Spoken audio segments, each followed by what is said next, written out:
Welcome to CBS Cosmic Brothers and Sisters, where we introduce you to your family from across the universe and beyond, and no AI is ever necessary, just your favorite tinfoil hat. Go get yours on. I have mine on because today Randy's telling Emory all about the beings he saw on a galactic space station. You're not going to want to miss this one. Come on, get your favorite hat on. I've got mine on. Let's go. Standard protocols for communication before you go on these missions? We're briefed. So again, it depends on where we're going, what the species and their level of civilization, language, so forth. So we're briefed and given a sort of list of do's and don'ts based on their culture. So you don't want to go into a culture and do something that's considered offensive, that we wouldn't consider offensive, but they might consider offensive. And so there's just sort of a list of general do's and don'ts so that we don't cause any intergalactic incidents. Right. Do you have a favorite ET? Ooh, that's a good question. That's a good one, right? Oh, that's a really good question. A favorite. Wow, I don't know. I mean, like when you say that, like immediately I've kind of got a top 10 list that sort of comes to mind. Well, all right. So we did encounter a Canis major species, like dog people.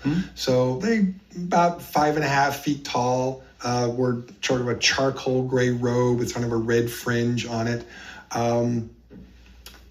Well bathed, well manicured, very clean. But if you've ever heard a husky talk, they don't bark. They're okay. Well, that's how they talked. So they talked like dog people, and their racial background and sort of mixing in their own world meant that they kind of had some distinctive racial groups that we would consider like breed groups. So if I were to say there was a member of the ambassadorial team that was sort of German Shepherd-like, sort of sheepdog-like, I want to emphasize that that's not exactly like, but that's the most similar thing that I could describe. So it was very interesting to be sitting across the table with dog people. But one of the things that I found the most fascinating about them is they were deeply fascinated by us because we have canines as pets. And they felt that was a very interesting dynamic relationship that we had with them. But interestingly enough, they have pet primates. So I was gonna say, do they have human pets? Well, they're primates. So, like a monkey or a marmoset, kind of a thing. And so we kind of had this conversation about this inverse metaphysical, relationship between our species. And so they felt very friendly towards us for that reason. And we kind of had the same, feeling towards them. So it was a very positive interaction. And it definitely, of all my experiences, that one really sticks out for sure. They were really very pleasant to hang out with and really smart and fun. Have you ever seen a species that's Egyptian?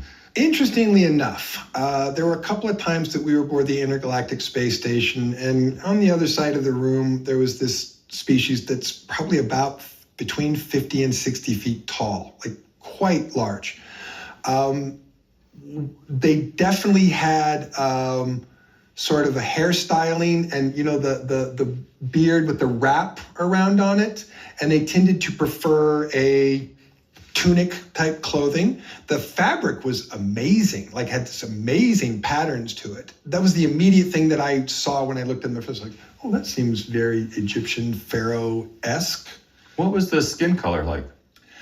A variation that, there was sort of a pinkish color, an orangish shade, a reddish shade, and a brownish shade. So of the shades that I observed was probably 4 or 5 different color tones.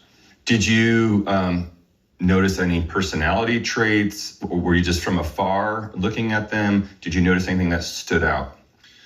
Other than their height. This is the largest being in the room, so all eyes are on me. Yeah, absolutely. Yeah, it was shocking. There's nothing to make you feel very, very tiny other than being in the room of something very, very tall. So, like Jack and the Beanstalk tall. It felt very, very tiny anywhere in the room with them. It was a little intimidating. Very intimidating. These guys are the most terrifying. intimidating creatures I've ever met. Now, I hadn't encountered them personally, but the ambassador corps that we were with, the ambassador we were with, had spoken to them before. And so I had a conversation with him about them, and he said that they were incredibly like us as human beings. Not just they looked like us physically, but were much taller, but socially, culturally, male-female dynamic, very similar. In fact, he would say that the main difference between us was height. Well, I wonder why that is. I mean, why do you think we're so much like them? Well, interestingly enough, that's a fascinating question. Speaking to the members of the ambassadorial corps about this, they talked about how there are many, many different species all over the place, but there does appear to be a very interesting pattern of repetition. So while there are many, many, many species, it's not uncommon at all to see things that seem to repeat in nature, we're here, someone else is on the other end of the galaxy, but oh, look how amazing similar we are. Or, oh, there's a species we met that's from over here, and there's another species way over here. Look how incredibly similar they are. So some of what we think, based on our understanding of history, is some common ancestry, some common genetic mixing. But there's another theory, which is that the universe replicates math that works. And so these are equations in the math of the universe that work. And so at some point, the universe goes, let's do that math here again, because that worked over here. Except maybe you have a planet that's much larger in a red star system, so they're 55 feet tall. But it's an oxygen, nitrogen, carbon dioxide atmosphere. So organic, maybe humanoid life would thrive there. So it's a combination of probably creator species, as well as we think something innate within the universe of the cosmos itself that repeats mathematical equations that are successful. So, Wow. Imagine that. You come up on a table of canine extraterrestrials.